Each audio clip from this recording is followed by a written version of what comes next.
What's up, everybody? Ryan Thomas here, live on the Thomas Take Sports Podcast, coming to you live from Spreaker.com, Facebook, YouTube, and Twitter. Follow me at Thomas Takeover. You can subscribe to the Thomas Take Sports Podcast YouTube channel by searching the Thomas Take Sports Podcast in the YouTube search bar. Click that red button, subscribe. The YouTube channel is really picking up some steam. I've really enjoyed the work that I've put in on that with several guests on the show. One of those guests will be joining me probably next Sunday. Tom Wujek of Blue and Gold Sabres Mafia. We'll be talking about some stuff on the ice and off the ice in regards to the Buffalo Sabres, in regards to draft night. Post-draft night will be at that point. I want to talk about what I would love to see happen if let's just say, maybe not what I would love to see happen. Let's say what I would do if I was Jason Botterill with this current Buffalo Sabres team. I've heard the last few years how much optimism we should all have as Sabres fans. We've heard time and time again.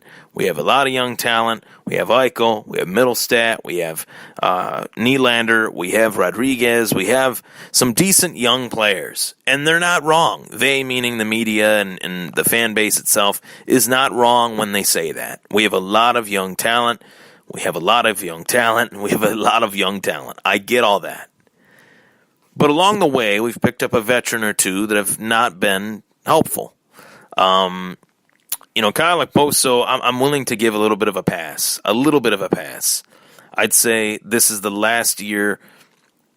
2018-2019 season is a season that I would deem his last hurrah with the Sabres. Maybe they send him back, and next year, maybe he redeems himself and they won't have to. That's the best case scenario. But it's painfully obvious that this team has somewhat of an anchor that is sinking the ship, that is putting it at the bottom of the ocean, that there is a weight on the boat that is sinking the ship, and it's not holding the ship together. Whatever analogy you want to use, the ship is set sail, but there's no one sailing it. And what I mean by that is this team has a lack of true leadership. And for me, the first guy you can point a finger at is a veteran. But on the other hand, this is quote-unquote Jack Eichel's team. Everybody knows that. There are some leadership qualities that have not been discovered yet by Jack Eichel. I'm not saying that he's not a leader.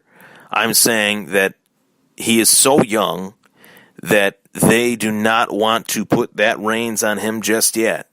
And they relied on other players to put in that role. And those players have mightily failed. And the one guy that really comes to mind is Ryan O'Reilly. And it is the topic of discussion in the city of Buffalo. What will the Buffalo Sabres do with Ryan O'Reilly? And it's very simple. You send him packing, no matter what. I don't care what award he's in the line for. They let Dominik Hasek walk for practically nothing, and he was a Vezina Trophy winner multiple times. I think he won the Vezina Trophy like 6 times, if I'm not mistaken. So let's cut that out.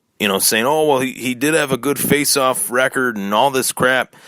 When the lockers were being cleaned out and the heads were hung low and the morale was completely depleted, the first guy that said that he thought he lost his love for the game of hockey, the only guy to say that he lost his love for the game of hockey, was Ryan O'Reilly. You gotta get him out. That's the first priority. Second priority, find out what the hell is going on with Robin Lehner. Are we keeping him? Does he want to be here? What does he think about the current situation? Are we better off going with one of the young guys like Linus Ullmark, who had a very solid season with the Amerks in the minor leagues, who's young, who's ready to play? He's ready to strap on the NHL gear. Do we go with that? Well, to be honest, I haven't been impressed with Robin Lehner since he got here. And I'm not saying it as a knock on Lehner. There are reasons as to why he played as poorly as he did. Their defense has been atrocious. But I feel, in terms of his size, it is actually a detriment to Leonard in the crease. He's not nimble. He's not swift. He's not nifty like Ryan Miller or like a Hasek. Far from that. Far from that athleticism that even Ryan Miller had. Not even close in terms of as an athlete in the crease. Robin Leonard might be one of the slowest goalies that I've ever watched don the red and black. I wish don the blue and gold. One of the slowest. And Buffalo has always had decent goaltenders. Not even just Hasek. Not even Miller. Marty Biron was all right. Tom Barrasso was all right. Grant Fuhrer was all right. We've had some very solid goaltenders in the history of the Sabres hockey.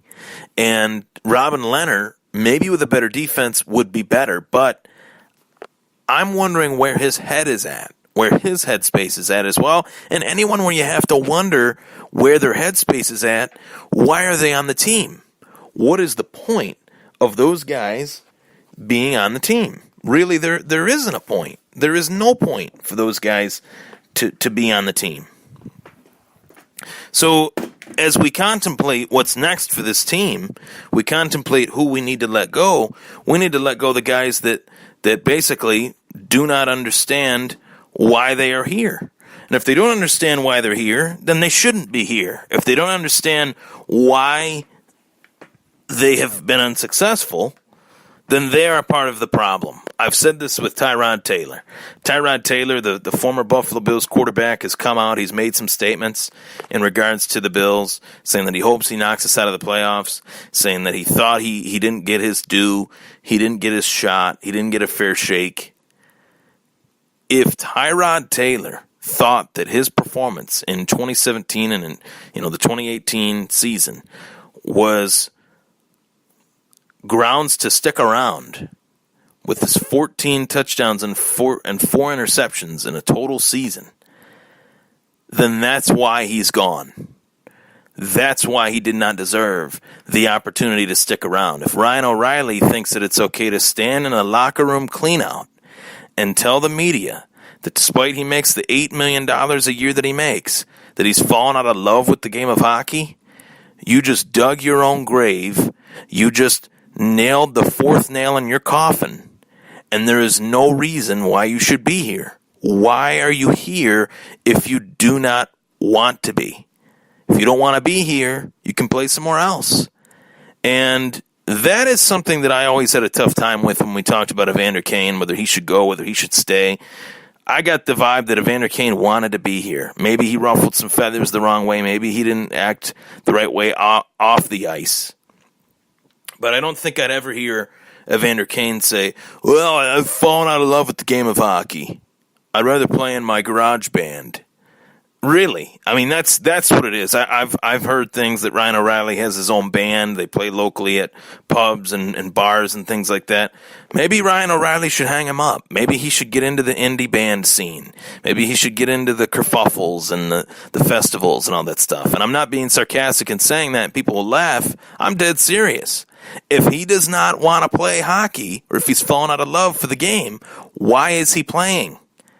Because it's the easiest way for him to make money. Scratch that. It's the easiest way for him to rob the current team that he is playing for. Playing essentially for giving nothing to the team while getting something in return in terms of salary. He's got to go, folks. That's it. Ryan O'Reilly, what do you do with him? I send him back, and I try to get a first-round pick for him, get him off my team. Robin Leonard, I find out where his head's at. Is he willing to, take kind of a back seat or be in an open goalie competition? Or is he willing to basically pound his fist and say, I should be the starter? Well, you haven't really proven that you're the deserving starter. O'Reilly, Leonard, possibly Okposo. I would look into getting rid of those three players. I'm Ryan Thomas. This was the Thomas Take. Take care, everybody. Let's go Buffalo.